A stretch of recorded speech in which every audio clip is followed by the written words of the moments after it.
ਸਤਿ ਸ਼੍ਰੀ ਅਕਾਲ ਜੀ। ਤੁਸੀਂ ਵੇਖਦੇ ਪਏ ਹੋ Punjabi technical YouTube channel Punjabi ਡੈਰੀਮੈਨ। ਹੁਣ ਤੱਕ ਅਸੀਂ ਜਿੰਨੇ ਵੀ ਸੋਲਰ ਸਿਸਟਮ ਇੰਸਟਾਲ ਕੀਤੇ ਨੇ ਉਹਨਾਂ ਸਾਰਿਆਂ ਦੀ ਇੱਕ ਇਹ ਵੀਡੀਓ ਬਣਾਈ ਹੈ ਜਿਹਨੂੰ ਅੱਜ ਤੁਹਾਡੇ ਨਾਲ ਸ਼ੇਅਰ ਕਰਨ ਲੱਗੇ ਹਾਂ। ਉਮੀਦ ਹੈ ਤੁਸੀਂ ਸਾਡੇ ਕੰਮ ਨੂੰ ਐਪਰੀਸ਼ੀਏਟ ਕਰੋਗੇ।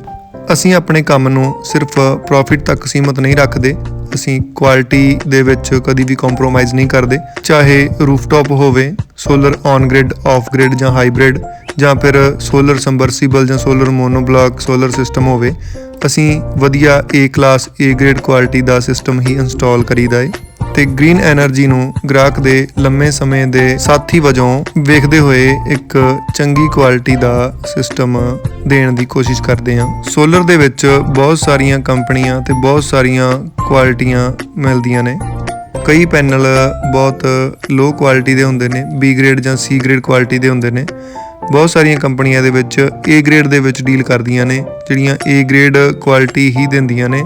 ਜੇਕਰ ਤੁਸੀਂ ਵੀ ਸੋਲਰ ਸਿਸਟਮ ਲਵਾਉਣਾ ਚਾਹੁੰਦੇ ਹੋ, ਬੇਸ਼ੱਕ ਉਹ ਔਨ ਗ੍ਰਿਡ ਹੋਵੇ, ਆਫ ਗ੍ਰਿਡ ਹੋਵੇ, ਹਾਈਬ੍ਰਿਡ ਹੋਵੇ, ਸੋਲਰ ਸਿਸਟਮ ਸੋਲਰ ਪੰਪ ਵਾਸਤੇ ਹੋਵੇ ਜਾਂ ਫਿਰ ਕੋਈ ਆਟਾ ਚੱਕੀ ਵਾਸਤੇ, ਹਮੇਸ਼ਾ A ਕਲਾਸ ਸਿਸਟਮ ਲਵਾਓ। ਕਦੇ ਵੀ ਸਸਤੇ ਸਿਸਟਮ ਦੇ ਝਾਂਸੇ 'ਚ ਆ ਕੇ ਧੋਖਾਧੜੀ ਦਾ ਸ਼ਿਕਾਰ ਨਾ ਹੋ ਜਾਇਓ।